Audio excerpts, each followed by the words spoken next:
purport that all of this comes from God and it's Christian principles, we've got a real strong movement against God and Christian principles fomenting in our country.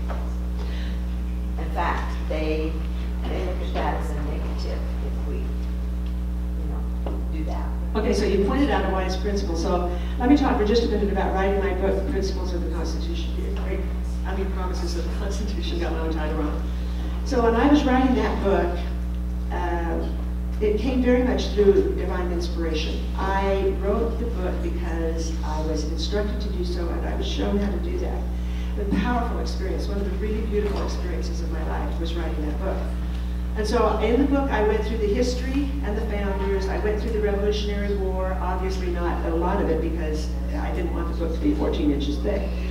But as I got through explaining the history, the founders, the ratification process, the Constitutional Convention and all that, and then I went through the entire Constitution, explaining each one of those topics in a page and a half. One of the things that makes the book very usable is that everything's written a page and a half at a time. Makes it so easy for you to master. You know that I used to write a newspaper column. I developed the techniques for condensing information. I condensed my information and made it easy to use. But I got through that part of the book and then I went, oh, wait a minute now, wait a minute, I don't know how I'm going to finish this book. And so I had to stop and spend some serious time figuring out how I was going to conclude that book, and I realized I had to identify the enemy that was destroying the Constitution of the United States. And it took me about 10 days of serious, hard, physical, emotional, spiritual effort to understand who the enemy really was. I want to tell you what I learned. The enemy is obviously, if you're going to go to the principle of God and Satan, you're going to end up with that as your answer. But I wanted something a little closer to home than that. And so I found that the enemy of freedom is a mentality and a philosophy known as humanism. Humanism is a belief in man, in man's wisdom and in man's direction, and it completely omits God. So what you really have operating here are two great forces, the forces of God and the forces of Satan. Now you have mentioned that we have a lot of people for whom the mention of God is a real negative. Those are the individuals coming from a humanist background. What we have happening in the United States today and in the world today is that Christianity is dying and humanism is taking its place. I don't have enough time to go into a lot of detail on that, but I'm going to tell you it's happening all over the world, and it's happening in every single field, every single academic study field. It's happening in universities. BYU has sold into a whole lot of that. There's a lot of humanism coming out of BYU and from a lot of other places. Where do we fix that problem? We fix it by, first of all, ourselves understanding that God is at the source of our freedoms. That's one of the reasons why I'm here talking to you today. And then we need to speak up, and we need to tell other people that, not be suppressed, not be beaten down, not keep our mouths shut because somebody might criticize us. We need to be stepping forward and saying, God is at the source of our government. He always has been at the source of the United States Constitution. He's been at the source of every wise and rational and reasonable, ethical, moral system of government that has ever functioned on this planet. And if we don't continue to keep him at the head of this system of government, we lose freedom. And if the United States loses it, go right back to Ronald Reagan. If the United States loses it, it's lost forever, because we are the great bastion of freedom. Thank you very much for your comment. Any others? Do I see your hand, Elizabeth? Yeah. I just wanted to mention that President Washington, George, said the Constitution is meant for only a virtuous people. Mm-hmm. Now, what is virtuous at the time of George Washington? And I think you've just given it to us. And several of the founding fathers made statements similar to that. Benjamin Franklin, John Adams, whatever. Yeah. Mm-hmm. Yeah. So yes, that is the concept. We must have virtuous leaders in order to produce virtuous results. You know, the tree produces fruit. If the fruit is evil, or the tree is evil, we're not going to get the right results from that. Anyone else? I see a hand, yes. Speak loudly. When I was in school, we were taught the Constitution, but are the schools teaching the Constitution now? Do they teach the Constitution now? Mostly not. That's what I thought. Most school systems do not teach the Constitution. There are places, I mean, that's still under some control from the states.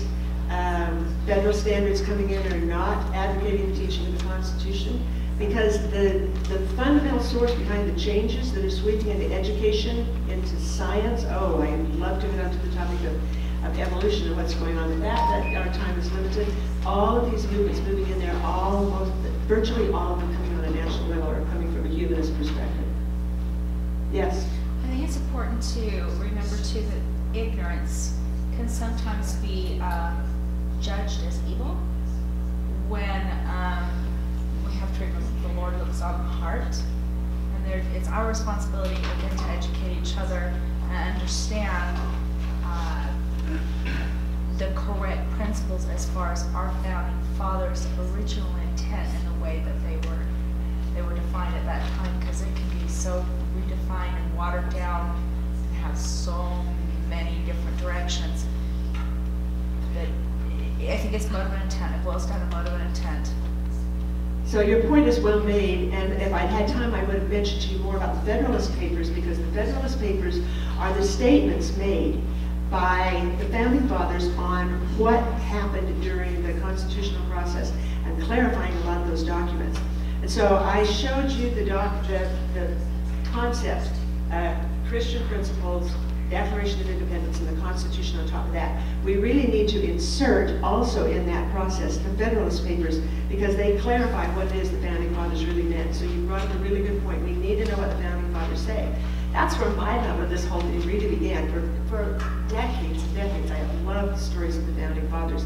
I just have never gotten into the Constitution. I thought the Constitution was this boring old thing. I wasn't going to be interested in that. I don't know why I thought that. And as soon as I began really studying the Constitution, I fell in love with this document. There's this fire in my heart that sits right here, and it just burns. And I love the Constitution. I also love the Founding Fathers.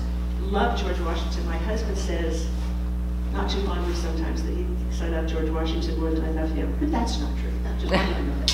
I do love the Founding Fathers. Any other comments? Yes? If we do have a constitutional convention. I can't hear you, I'm sorry. If and when we do have a constitutional convention, what issues do you feel like the liberal side would be pushing for? Oh, I don't think there's any way to really define that. I personally, my interest is more in the social issues. I wouldn't be at all surprised to see a lot of those social issues pushed into the Constitution. Understand that individuals going into this process who are advocating for it are not telling you that that's what we're going to do.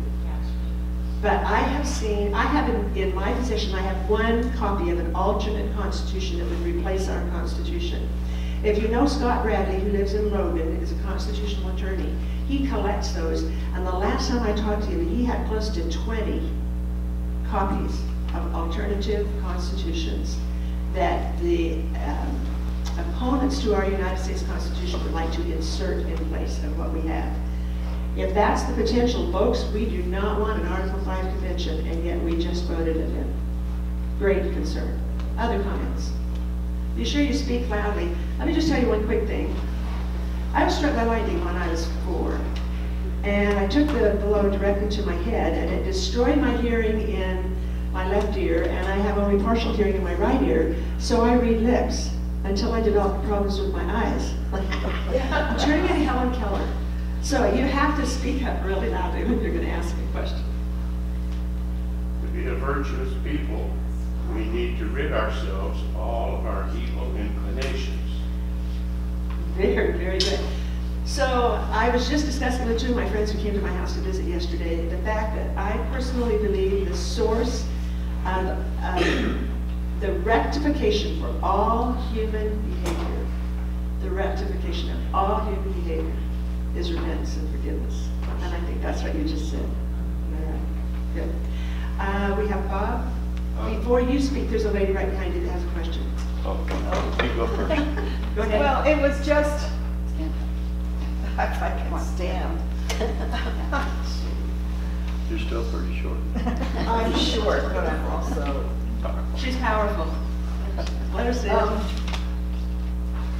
most of us in here are LDS, I guess, and it doesn't matter if somebody's not, but it says somewhere that the Constitution will be saved by Hanging by a thread. hanging by a thread and saved by the elders or something. Well, somebody said, which two? We're gonna save it. I mean, they don't know about it a lot, the elders.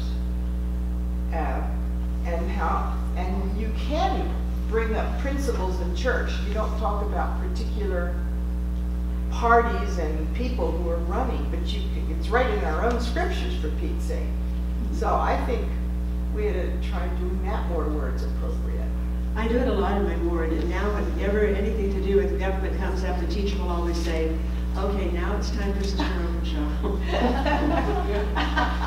Yes, I agree with you wholeheartedly. Any other comments? And Bob? I just wanted to put a plug in, an advertisement maybe, for the Firm Foundation conference that's coming up in 3 weeks.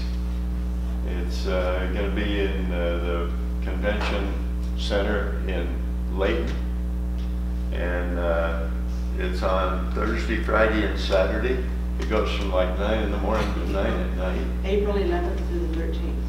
And 11th through 13th. Pam will be speaking every day of the 3 days, but about 20 to 30% of the topics have to do with the things that we're talking about right here. It has grown to that. So it's you can look it up online, just the Firm Foundation, and get the information. They have some of the conference in a great big room, and then they have several other like classrooms, breakout sessions. So there you go. I'm going to be talking about a 1 hour presentation on the state versus the federal government. It's going to be very, very interesting. Any other questions? I think I'm done. I think our time is exhausted, right?